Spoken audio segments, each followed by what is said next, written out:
Hey everybody, welcome to episode 18. Does it seem like there's a little more light in here? Maybe a glow of some kind? Boom. The velvety kind of glow. That's the kind of glow you want in your beer, a velvety one. Oh, best intro of all time. So Like it. Chris is a fan of puns. So hmm hmm yep. We We've are got like extremely excited about this. It's yeah. you can grab any number of Helleses these days, but Russian River's Velvet Glow only comes in 12-ounce cans for a first time once. So That's true. here we are. That is that is exactly it. To a T. That is it.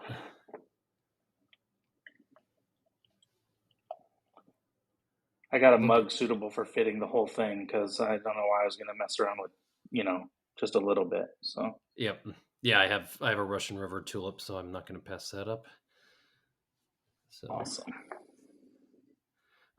let's see. We'll jump through the recipe. Shouldn't be Helles isn't a ridiculously complicated style.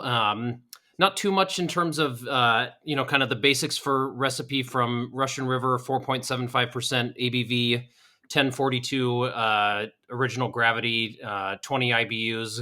But Helles recipe is usually pretty straightforward. It's usually all malt beer, often 100% Pilsner malt. Maybe there'll be some acidulated malt to help adjust the pH during the mash. Potentially, this is a kind of malt that's kind of where lactobacillus and other those kinds of things are allowed to kind of grow on the malt, so that they actually contribute more acidity to the mash, and they therefore lower the pH, or it's also like spray. I think they also kind of spray it with wort that's already been soured, and do it that way. There's lots of different ways it's put together, but some places that produce Helles will do a decoction. I'm guessing with the size that Russian River's at now, I'm guessing this is not going to be a decoction. Going to have probably some sort of traditional German hop, Hellerchild, Mittelfra, or Spalt, or Tetning, or something like that, and then a lagering period, which again for Russian River and big places like that, you're basically trying to figure out what's the least amount of time. What do you all have for? Do you know what your lagering times at Radiant are when you guys are making styles like this? Yeah, it just depends, but we like Yeah, to we like for pale loggers to lager like 6 weeks. yeah, it Sometimes you is. can get away with 4, depending on exactly what you're making or how you want the finished product to be. And Yeah, it's there's very kind of a rule of thumb sensory. too within. It's ultimately it's extremely sensory based, right? But then there Yeah, are some rules of thumb that you can work with, like a certain mm, amount of time per point of gravity. Um, yeah, is kind of like a rule of thumb that some brewers use. But really, it's just, kind of you're working with balance within such tight parameters for a style like Helles that, yeah, a beer can be dramatically different within that narrowly defined range mm, week to week. But really, the difference between a Helles that's made the exact same way that is lagered for 6 weeks versus 7, 99% of people aren't really going to notice the difference. So it's no, kind of up to what the brewer wants the final outcome to be. right, yeah, yeah. I like that. That's kind of it for recipe, but I like how they just cut to the chase on the can: pale, dry, lager. lager. That's all you need. Just And that's really it, right? Helles is just, it's that is really it. so Yeah, delicious, but the point is for it to be pale, dry, crisp. And I've had this beer many times before. It's a really, really great example of Helles, but it's going to be fun to dive into the yeah, can run yeah. but never turn down a Velvet Glow. So No. And first thing people have said plenty of times before, but I mean, just look at this. This just look at how clear this sucker is. Just yeah, it's unbelievable. my Oh my mug gosh. from one of my favorite Colorado breweries has graphics on both sides, and you just see the graphic through the backside. That's awesome. Yeah, I mean it's like a fluffy white head. The color is probably something in the medium yellow kind of realm. Not quite straw colored. The retention's pretty good on the foam. The bubble structure is really, lots of really tight small bubbles, a few medium ones here and there. Oh man, aroma: dried lemon peel, toasted honeycomb, really, really pale, just kind of like white bread flesh, like no crust really. Yeah, There's some the herbaceousness tiniest. to it. I'm trying to parse out what that exactly is. Yeah, there's also just like the faintest whiff of like SO2, like a little match Hmm. strike Yeah, sulfur. It makes it smell really fresh, right? absolutely.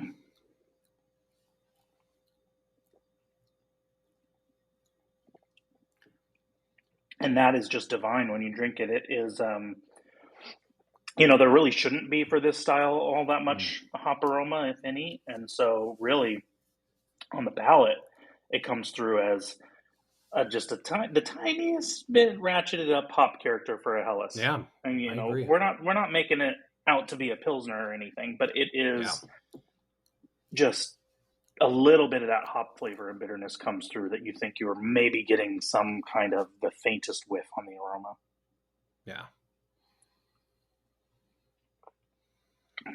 Oh man, and you know what? Gosh, We what don't would I? talk about Hmm. very frequently, but Hmm. the carbonation is perfect on mine. Yeah, this is It really good. is, you kind of carbonation just becomes like a background thing, just like a little bubbly carrying vehicle for Yeah, flavors and aromas. But a just nicely carbonated Helles is awesome because it, you want it that's part of it being refreshing is just having a yeah, really spritzy, lively carbonation. yeah, yeah. It's smooth texture, Mm. so finish isn't too bitter. There's still like a perception of malt. I would say even that's just smooth, maybe medium if you maybe go medium dry, but Yeah, there are some Helleses, particularly, if they get a little older or the German style ones that are mm, decocted that just have like a much sweeter middle than this. This one feels yeah, dry kind of all the way through. yeah, Um, the closest thing you get to sweet is that bread flesh thing that you were talking about, kind of in the middle, just like a nice, wow, you know, um, it's exactly like you said. It's like the your mom cut the crust off of your bread. It's just the middle of the bread. mm, wow. I think the hop character is a smidge floral. Yeah, I I think it's can't pin I somewhere. can't It's somewhere in pinpoint the between. flower, but Yeah, it's kind of got this like. Yeah, I think it's got this kind of floral, almost fruitiness to it. It's almost like a, I don't know, maybe like a really like kind of faint, almost like gosh, what would you call that? Almost like a peach blossom, peach Bellini kind of mm, florality to it. I yeah, don't there's know. That's nothing that's fascinating. outwardly fruity about it, but it's kind of like a fruit blossom, a, Yeah. a fruit blossom flower. Yeah. No, you could probably Um, serve this to five people and potentially get five different descriptors for that. And kind of in the dried, dried kind of drier floral, not like damp or decaying or yeah, it yeah. is definitely it screams to me what I've heard the folks at Bierstadt Lagerhaus say about Helles, which is Helles Mm. should straddle the line between boring and sublime, right? Yeah. And and Yeah. it shouldn't. And their Helles, which is one of my favorites, along with this one in the world, they sort of say like we don't even want it to click until like your second or third pint. Yeah. It's really just kind of like a vehicle for discussion and conviviality or whatever, and then it's not supposed to taste like any one particular thing. It's supposed to taste like togetherness, friendship, having a bunch of pints, um, German beer hall culture, and then by the third one you're like, this is the best beer I've ever had in my life. And that's like sort of what Helles should be, right? Yeah. That's a very good. Yeah, that's a it's a very good philosophy for Helles. And I Um, tell you what, if we didn't have to talk about this, it would be gone already. that's fair. That's the Yeah, only that's the only thing stopping us from that this is. this beer being gone already. Yeah, that is true. That is true. Well, let's go to food pairing. I know this is one that can be maybe a little challenging, just mostly because it is, often from a sensory standpoint, it is quite, driven by one aspect of, of the beer, the malt character. And lots of people like to do pairing with things that are, complex or, have lots of different things that are going on to potentially bridge. And so you really have to, um, just as in brewing it, if a pairing is going to go wrong, there's not really much that's gonna be able to hide.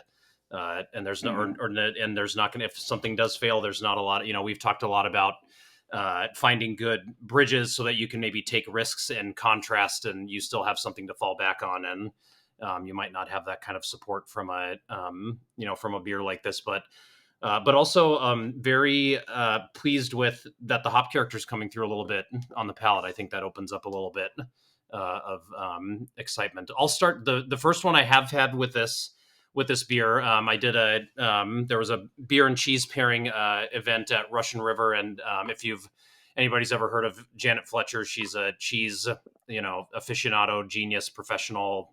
I'm sure there's a title in there that I'm missing. I think she actually teaches like classes on cheese at Stanford University. And she came, and Russian River gave her 4 beers. She brought cheeses that she thought would go well with them. Did a talk about pairing in general with beer, pairing with cheese, and then the two of them together. And she gave us Point Reyes Farmstead Toma, which is like a 90-day aged cow's milk cheese. Nothing super intense. Really, really just like room temperature butter with just like the lightest infusion of like nuttiness and like a little touch of like toffee.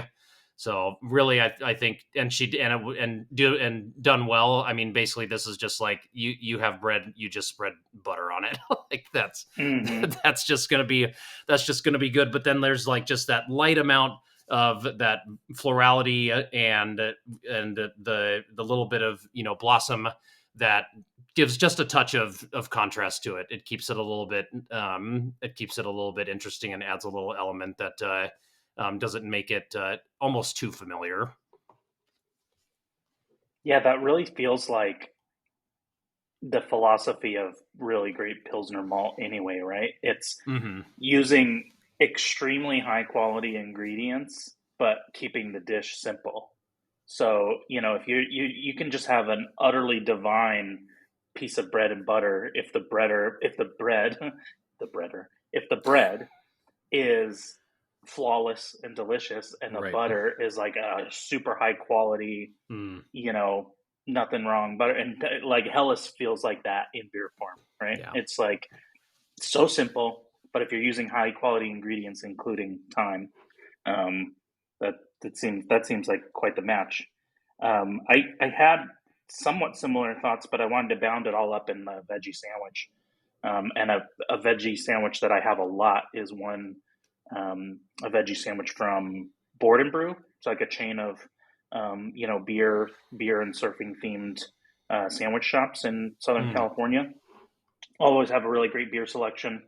Ton of locations throughout Orange County and San Diego County. But their veggie sandwich is cucumber, some alfalfa sprouts, and a little bit of avocado. Not like so much or like so fattened up with other stuff that the beer wouldn't be able to hold up to it.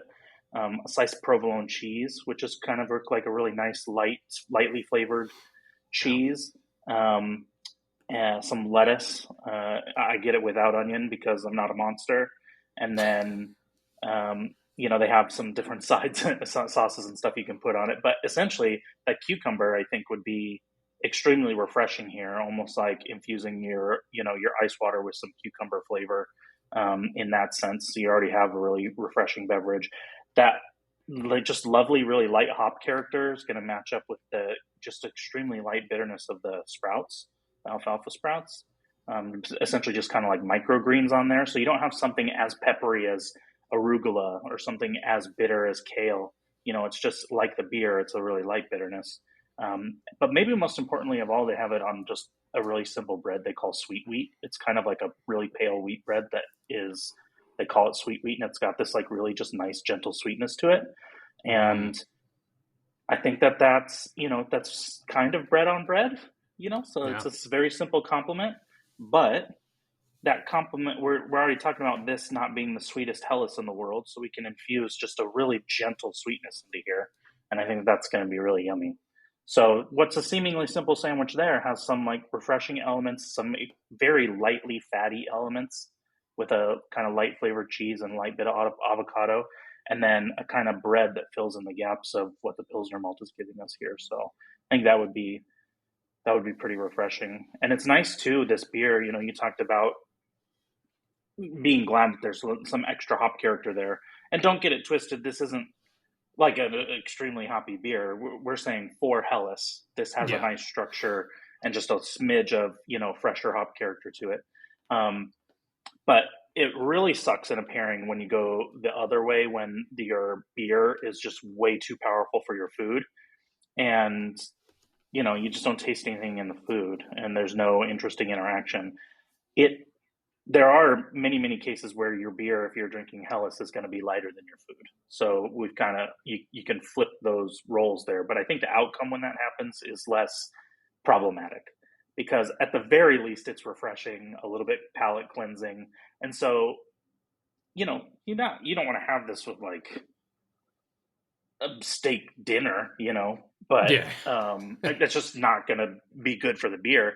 But you can get away with like a little bit more intensity in your food and use kind of your main interactions as just really refreshing cutting elements.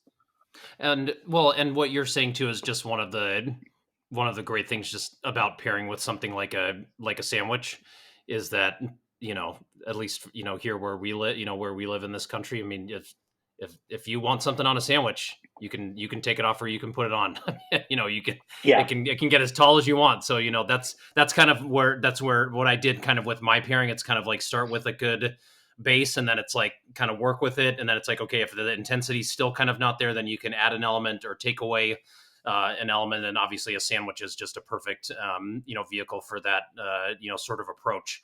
So my sort of base is just popcorn, do like a turmeric dust, and then a drizzle of ghee, instead of just kind of like a normal butter, just to kind of mix things up. And then I kind of started there, and then couldn't really was trying to remember how I perceived the beer, whether it was floral or more herbaceous, or I couldn't really remember.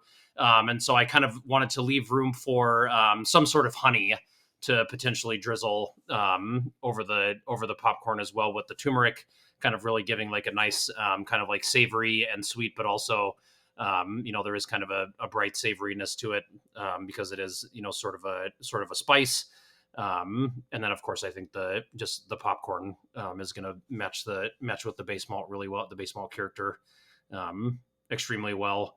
And now that this is warming up, I think what I was smelling earlier was definitely floral, but it's definitely the lemon, the thing that I was getting. I think it's more like a bergamot. It's kind of more like a tea. It's that's like this exactly floral right. tea. It's more that way, and less citrus, like peel. Like I was saying, that's really what it that I like that a little bit better. And then I like adding that too with the I wish I would have gone down the rabbit hole with honey. I'm sure there's like single origin honey, and there's some complex honey that I could have chosen, but that'll be something fun for me to do when I'm bored. So I'll find a better one that would have worked Yeah, worked when you better. need something else to study, as if you don't have Yeah, enough exactly. right now. Yeah.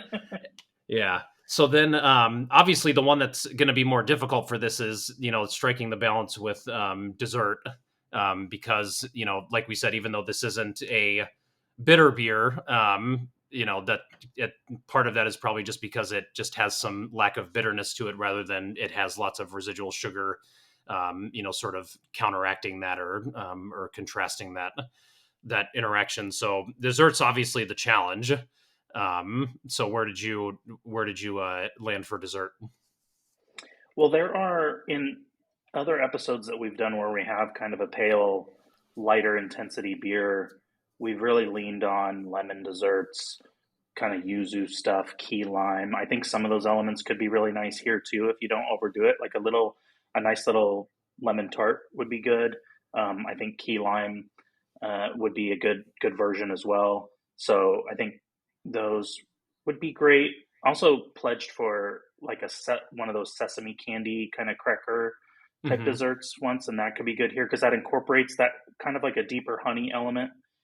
So those are all ideas I just have borrowed from our previous sessions, but the somewhat new idea based on the cheese that we had the other night, we were doing a little bit of beer and cheese pairing in one of our at the end of one of our study sessions was just a honey goat cheese. And Mm. so honey was this bridge to a lot of other stuff. We really liked that cheese with some sour beers um, that we were drinking at the time. But I think if you turned that into like a little goat cheese tartlet with the honey goat cheese, kept it lightly sweet, that could be really nice. You know, you got to be careful. If you just have a wreck of honey and tangy goat cheese, that's going to run over this beer. So I think if we put it in a little tartlet form, keep it not too sweet, you just find a lot of synergy between that floral hop character and whatever the kind of sweet honey character is giving you. That light tanginess kind of replicates what feels like a just slightly lower pH to this beer. You were talking about, Mm. treating some malt with lactic acid or whatever. It's not a sour beer, but there's a the structure of the beer is on the refreshing side of the pH scale to me for sure. And I don't know. I think that would be nice, and you could play around a little bit with the light side of the crusts to those tartlets. Graham crust, as long as it's not too sweet, would be nice. It could even be bound together with a little bit of kind of honey character, or just like a light pie crust kind of crust would be good too. Incorporating everything that you've showed us tonight about butter with this beer. Um, Kind of linking that in there. And so that's a little bit of a tightrope. That could get too intense for this beer, I think. But if we kept it light and a small bite and a big gulp of the beer, I think that could be fun. Yeah, I think you're right. Um, and I think that's another thing too is there's just so many times where we've paired things and there are some situations where you just don't know how a beer is going to interact exactly, and you're just a little surprised at how it sort of stands up to something that maybe you think is a little more intense. We've used kind of the language of punching above its weight a lot, or being able to play kind of both sides of the both sides of the field. Whether it's something that's a little lower intense or a little higher intense.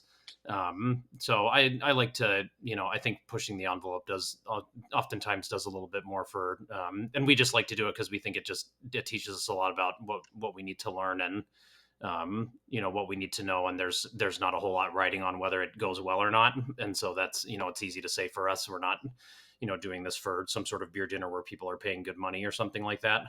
So there's a little less pressure in that way. But always good to remember that you learn through the home runs and the train wrecks. So Absolutely.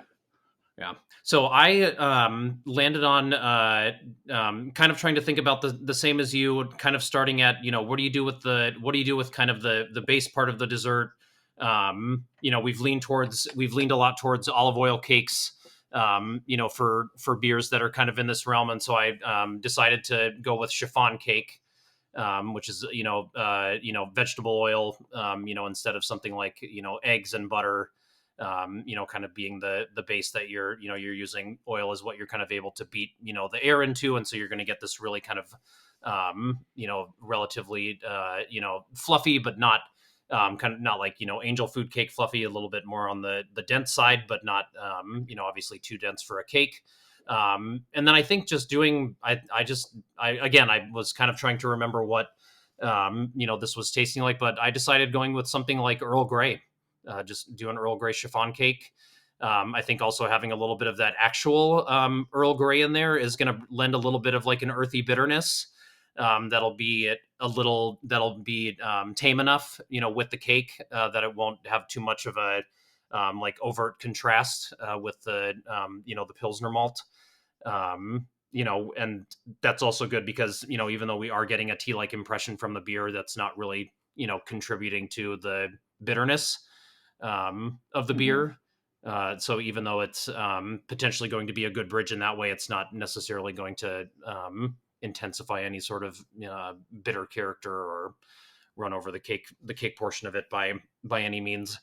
And then you can play around with, if you feel like you can add a little bit more sweetness, then just get out your powdered sugar and do a little dust of powdered sugar on top, or work your way into maybe some other toppings that could be potentially interesting. But decided to lean into the tea, and I think the kind of bergamot and lemon with Earl Grey, I think that's going to be a great bridge. That sounds yummy, and it dovetails so nicely with just that notion of subtlety. Oh, there's a little pun in there, subtlety, get it? But but I was like, the word. beer I was and like, he didn't say velvet.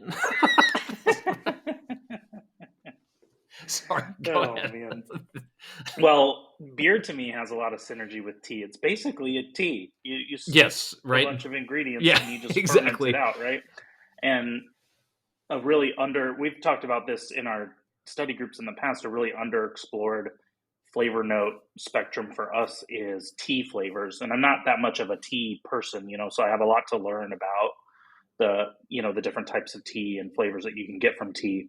But given that beer shares a lot of affinity with tea, it's particularly not necessarily just in a one-to-one flavor interaction, but within that notion of subtlety that you can, we've suggested tea cookies in the past, some other Mm, things, made some lighter desserts made with like rose water and other, flour and tea adjacent type of ingredients. And I think that's a really, really neat place to go, because you're taking the hope, right? When we practice this at some point in the future, when we actually try it, is that bergamot tea is going to make that hop character more obvious in the beer. That hmm it's going to draw out a little bit more of that kind of faint lemon that we were getting, maybe even just more tea character generally, because Yeah, you pointed out accurately that there's kind of a bergamot tea thing going really lightly in the background here. And I think that's a good goal, using, I mean, and just tea and tea making seem like the art of subtlety as well. So we're absolutely. pairing one of the Yeah, most subtle beers with an ingredient that is all kind of bound up in the art of subtlety, and hopefully that pairing is subtle and sublime. yeah, absolutely. That would be the hope. This is definitely a style, folks. If you're pairing stuff with, with Helles, especially stuff that's that's a little different, that's non-traditional. Obviously I've had Helles and German sausage plenty of times. If you're doing anything kind of you know off the wall or a little different, let us know what you're doing, because we're fascinated with we're kind of it's up to us to kind of know what the traditional pairings are, but we're trying to see who's kind of stepping out into different cuisines from different cultures where the beer doesn't come from, and all those sorts of things. So leave a comment or something, let us know what you're doing with Helles. Also, it gives us a Yeah, reason to a lot drink of more good. Helles, and that's really Uh, ultimately the goal is to drink more yeah, Helles. there's a lot of Hellas out there for us to drink, and so we're Yeah. trying to do our part. And we don't want to do it on an empty stomach. That's the other key. Yeah, there So you go. You can't have yeah, 3.5 liters of this on an empty stomach. Well, you can, that's but it's not not recommended. advised. Not Yeah. advised. Yeah. Yeah. Next week, we're kind of going to the opposite end of the spectrum here. We're going to be doing Belgian dark strong ale or quad. We haven't already gone, folks. I'm sure he has more in the fridge. Um, But those are we're going to be. recipes. We were kind of talking through which one to do. We're trying to feature a brewery that we haven't done yet. So we're going to try and see if there's any interesting ones that we can both track down, that we can feature. But ultimately, if all you can find is Chimay Grand Reserve or St. Bernardus Abbot 12, we're looking at La Trappe Quad as a potential. That's a brewery we haven't done yet. So just anything in that Belgian dark strong, around Boulevard, the Six Glass, maybe one that's a little bit easier. Boulevard's got really good distribution. So anything in that sort of realm, Belgian quad, Belgian dark strong ale, that's what we're going to be that's what we're going to be touching on next week. And kind of in the spirit of other times where we've done Belgian styles, fewer and fewer American breweries are making Belgian styles. So if you have a local that makes a kind of a Belgian quad, Belgian dark strong style ale, grab that and then comment, have it ready for us and comment what you think about it. And just be ready with any old quad. It can be one of the more widely known ones or a local one. And that's going to be super fun. Absolutely. Well, cheers, everybody. Thanks for tuning in. Make sure to like the video. Make sure to subscribe to the channel. And we will see you next week with Belgian Quad. Cheers, friends.